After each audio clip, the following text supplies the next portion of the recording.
Vocês sabiam que a hipertensão, ela pode causar uma doença silenciosa nos olhos? Que uma hipertensão descontrolada pode trazer problemas seríssimos. Então a gente convidou a oftalmologista hoje, doutora Regina Celli, bem-vinda. Muito obrigada. Boa tarde. Carol, muito obrigada. Prazer tê-la aqui. E eu queria já que você comentasse, então, que nós estamos numa semana importantíssima e serve como alerta para as pessoas, tanto o nosso assunto de hoje, quanto outras coisas que você vai contar pra gente. A gente está em qual semana, então? A Semana Internacional de Prevenção e Combate ao Glaucoma. Olha só. É muito importante, Carol, para nós, porque o glaucoma é uma doença silenciosa e ela leva uma lesão do nervo óptico por aumento da pressão intraocular elevada. Tá. E isso vai danificar o nervo óptico e progressivamente pode levar o paciente a uma situação de cegueira ocular irreversível. Então, a nossa grande preocupação, porque não tem sintoma e se o paciente não procurar assistência, o médico oftalmologista, a tempo, muitas vezes a gente não consegue salvar aquele paciente. Então, até para que o público entenda, a gente está falando aí de um descontrole da hipertensão num indivíduo que tenha uma hipertensão recorrente e que, enfim, a gente sabe que pode trazer outros problemas também para o corpo todo e que em determinado momento ela também vai afetar a visão. Na verdade, a gente pensa em dois tipos de hipertensão. A hipertensão arterial sistêmica, que atinge o organismo, da parte sistêmica do paciente. Certo. Que você pode ter em relação ao olho, danos também. Você pode ter uma retinopatia hipertensiva, você pode ter uma trombose ocular. E isso pode levar, inclusive, um outro tipo de glaucoma, que é o glaucoma neovascular. Tá. E nós temos também a hipertensão ocular, que ela não tem relação com a hipertensão arterial sistêmica, e a hipertensão ocular, ela pode, em alguns casos, levar ao glaucoma, que vai dar a alteração do nervo óptico. Então, são duas patologias diferentes. Então, vocês entenderam. A hipertensão, que nós já estamos acostumados a falar, e, enfim, que as pessoas conseguem medir e ter ali um controle, muitas vezes até com medicação e tal, e sentem quando essa pressão está em desequilíbrio, com alguns sintomas, podem trazer problemas para os olhos, e a gente vai falar quais, mas a que você citou, então, e eu acho que a gente pode entrar nessa primeiro, é a que é silenciosa. E aí a doença silenciosa é sempre complicado. Tem como dizer, então, tem como o indivíduo saber se ele está passando aí, se ele está tendo uma hipertensão, que não é aquela ligada à venosa, enfim, aquela que a gente consegue medir?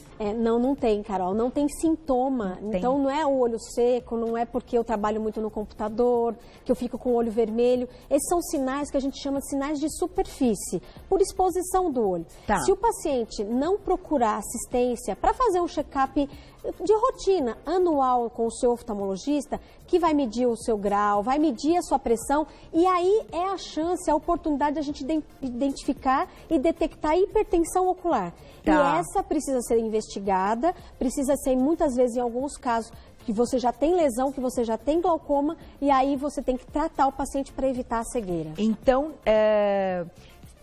não tem sintoma. Ele vai passar por uma avaliação ali de rotina e ele pode descobrir numa avaliação de rotina, então, num check-up. Existem alguns fatores de risco que são muito importantes. O paciente acima de 40 anos, né? Pacientes negros, porque os negros eles têm um glaucoma mais agressivo. Infelizmente, eles evoluem para cegueira muito mais rapidamente do que considerando o glaucoma no branco, tá bom? Então, epidemiologicamente, o negro nos preocupa bastante. Os pacientes míopes e também os pacientes que têm algumas outras alterações, diabetes, porque o organismo daquela pessoa não funciona tão bem, tão adequadamente, e o paciente pode evoluir com algumas alterações que podem ocasionar hipertensão ocular. E, além de tudo, o uso de medicamento, de uso de cortisona, que infelizmente no nosso país você pode comprar na farmácia sem receita médica.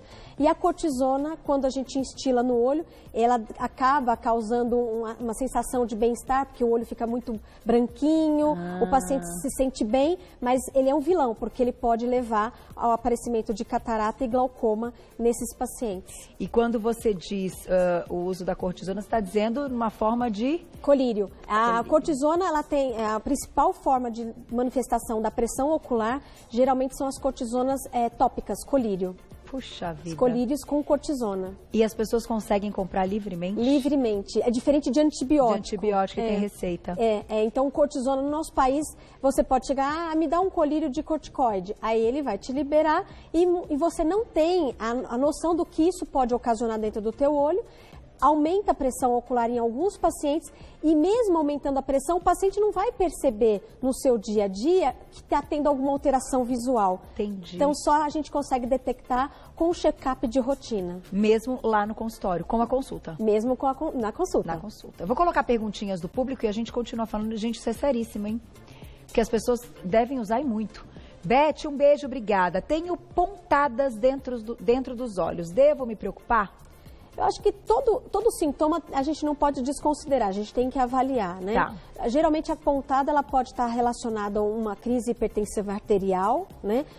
Tem pacientes que sentem a sensação de como se fosse uma facada. Isso pode estar relacionado a um descontrole da pressão corpórea. Tá. E também pode estar associado com sinais de superfície. Pontada, olho vermelho, cansaço visual no computador, excesso de trabalho às vezes. Tá, excesso de estar ali atento a uma iluminação, né? Isso, uma luz ali. Isso, a gente não pisca hoje, né, Carol? A gente pisca muito rápido e não tem uma lubrificação adequada dos olhos. A gente não para pra pensar na piscada, né? Não. Então, pisquem. É bom piscar? Pisca e pisca devagar. Devagar. A gente pisca muito rápido, não dá tempo de conseguir fazer a troca ideal do filme lacrimal. Nunca tinha pensado nisso. A gente pisca e pisca correndo. Essa piscada não é válida. Então, calma, todo mundo em casa.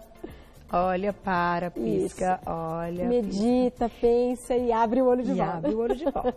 Minha diretora tem uma pergunta curiosa. Tem aí uma média de quantas piscadas a gente tem que dar ao longo do dia que é considerado saudável? Tem sim. A gente tem a necessidade de, por minuto, fazer muitas piscadas. Então, Agora ela fala de pisca, né?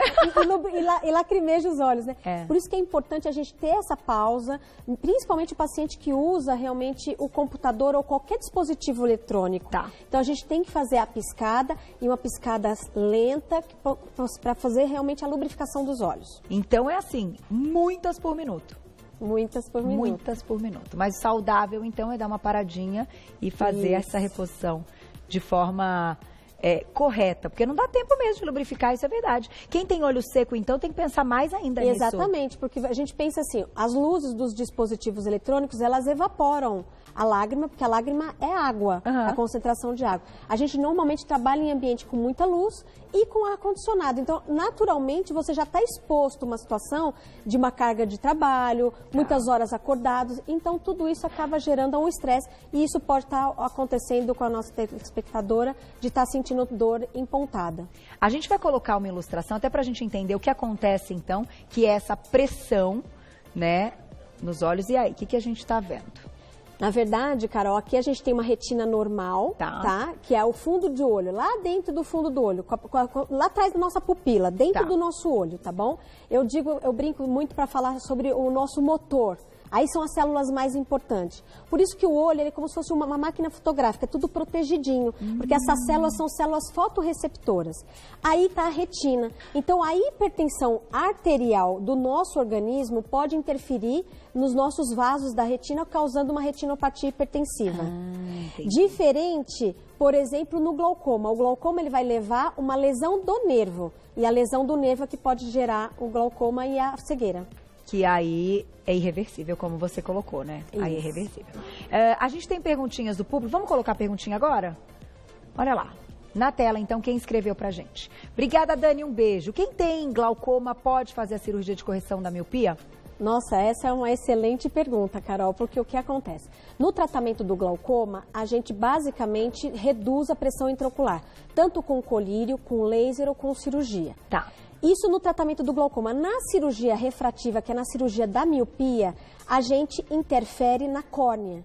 E a gente mede a pressão, Carol, na córnea. Tá. Então, quando você faz uma cirurgia que interfere na estrutura ocular, isso vai alterar a estrutura na hora de medir a pressão intraocular. Então, a gente não vai ter o resultado ideal que está acontecendo de pressão dentro daquele olho. Entendi. Porque a gente mudou a biomecânica dessa córnea e automaticamente eu vou estar mudando o valor da pressão no aparelho. Mas a pressão que está acontecendo dentro do olho ela não vai estar sendo aferida corretamente. Então, a gente contraindica a cirurgia de miopia em pacientes com glaucoma. E que, claro, descoberto o glaucoma, seja em que fase da vida for, ele tem que ser tratado, né? E a prioridade passa a ser o glaucoma e não aí a cirurgia refrativa. Aproveitando, então, que a gente está nessa semana de alerta, né?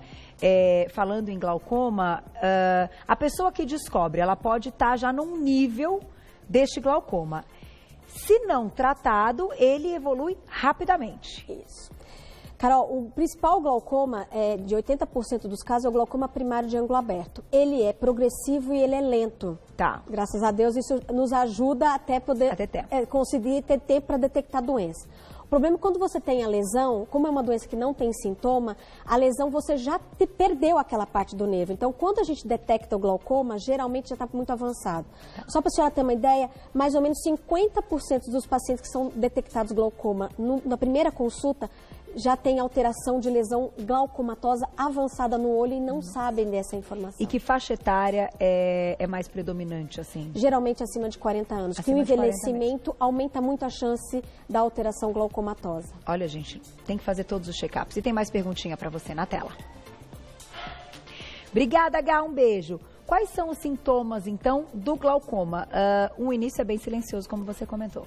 Até o final, Carol. Até o final, Até o final é silencioso. Infelizmente, o paciente só vai ter a percepção que ele está com uma visão muito limitada quando ele está realmente na situação muito grave da doença. E é o que a gente precisa evitar, porque o paciente idoso, ele está idoso, já tem as limitações da própria idade. E quando você está associado a isso, uma perda, uma baixa de visão, isso realmente transforma a vida da pessoa numa situação muito delicada. Então, o glaucoma não tem sintoma, precisa ser investigado e não custa, é só uma vez ao ano, vai e faz os exames, está tudo ok com a pressão, está tudo ok com o nervo óptico, a gente fica tranquilo. E em relação à hipertensão arterial sistêmica, é importante passar no cardiologista, sem dúvida, cuidar da alimentação e aí você consegue ter uma vida saudável e um olho saudável. Então, para a gente falar, ligar diretamente à prevenção do glaucoma é a consulta ao oftalmologista. Fundamental. É isso. É fundamental. Isso. Não temos mais recursos. A gente precisa estar sempre indo, medindo.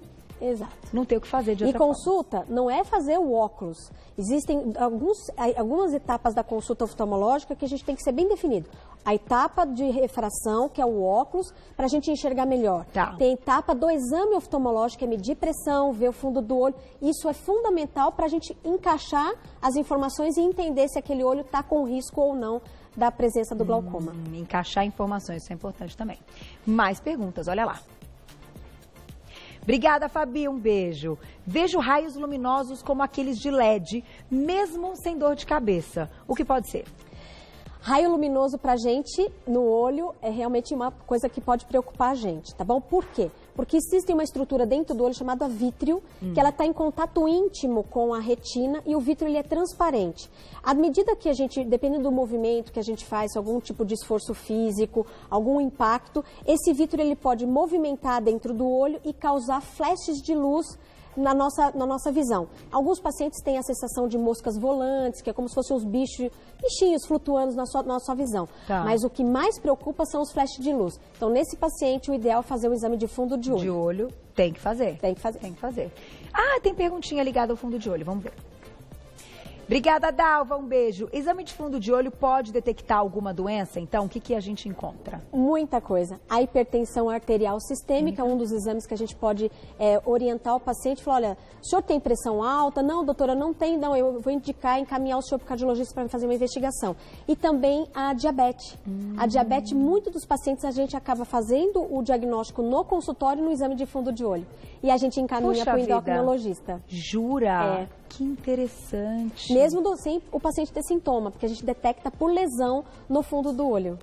Puxa vida, e aí quando ele vai ver a glicemia já tá tudo desregulado e já não tá nem mais pré-diabético, já tá com diabetes. Alguns pacientes chegam e falam, doutora, eu vim fazer uma consulta porque eu tô com embaçamento visual. E você começa a examinar e, na verdade, o fundo daquele embaçamento visual é o descontrole da glicemia. Ai, gente, cada vez eu penso mais que esse açúcar atrapalha tudo mesmo, né? Até na consulta oftalmológica, não é verdade? Show açúcar.